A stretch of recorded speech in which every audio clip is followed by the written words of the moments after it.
चिंता नहीं होती है कि सूर्य अस्त के बाद मुझे अपना व्यापारिक प्रतिष्ठान बंद कर देना चाहिए, पता नहीं कब गुंडे आ जाएं। अब नहीं चिंता है।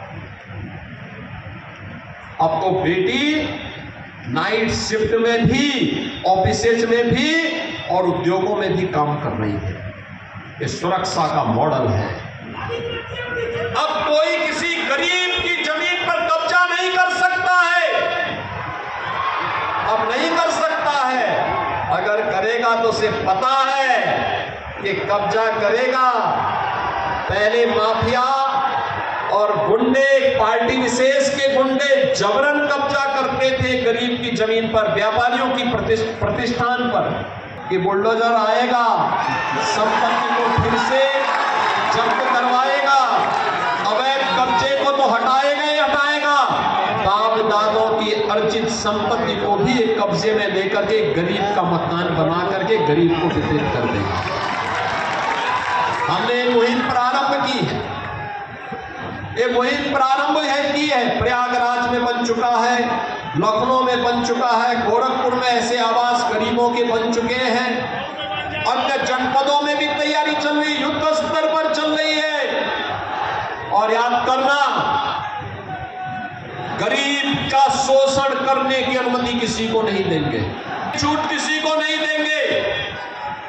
अन्नदाता किसानों के साथ शोषण करने और बहन बेटियों की इज्जत के साथ खिलवाड़ करने की छूट भी किसी को नहीं देंगे।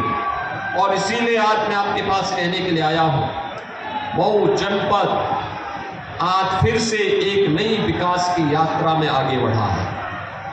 इस विकास यात्रा के सहयात्री आपके सामने हैं।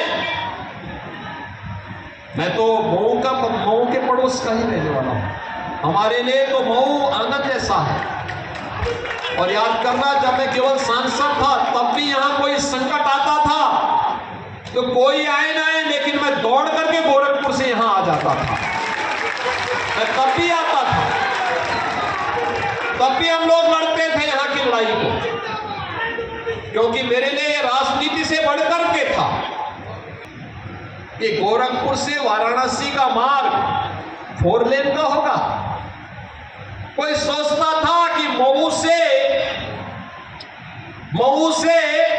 लखनऊ की दूरी अब मात्र 3 घंटे की हो जाएगी, 2.5 से 3 घंटे की। आप सोचो ना, आप जाइए पूर्वांचल एक्सप्रेसवे से धड़धड़ा करके 3 घंटे में लखनऊ। यानी दुनिया में आप जाएंगे, इतनी दूरी पे लोगों के एयरपोर्ट होते हैं बड़े बड़े शहरों में। कोई उतरता है इतना दूरी तय करके, तब वो अपने गंतव्य में पहुंचता है। और यहाँ आपके लिए प्रदेश की राजधानी इतनी नजदीक हो गई, गोरखपुर नजदीक हो गया, काशी नजदीक हो गया, प्रयागराज की दूरी घट गई, इतनी अच्छी कनेक्टिविटी। और बाढ़ से बचाव के लिए, सरयू मैया से, घाघरा के बाढ़ से बचाव करने के लिए सरकार कार्य कर रही है। जो बचाव का उसमें तेजी करने के लिए हम लोग फिर से इसको और पैसा उपलब्ध कर रहे हैं। बाद में इसका कार्य होना है। सरकार संवेदनशील है। मेरे सामने श्री ए.के. शर्मा जी ने, श्री रामविलास चौहान जी ने और यहाँ के जनप्रतिनिधियों ने प्रस्ताव उपलब्ध करवाया है। घोसी चीनी मिल के बारे में भी, ये विजय राजभर है हमारे पूर्व विधायक,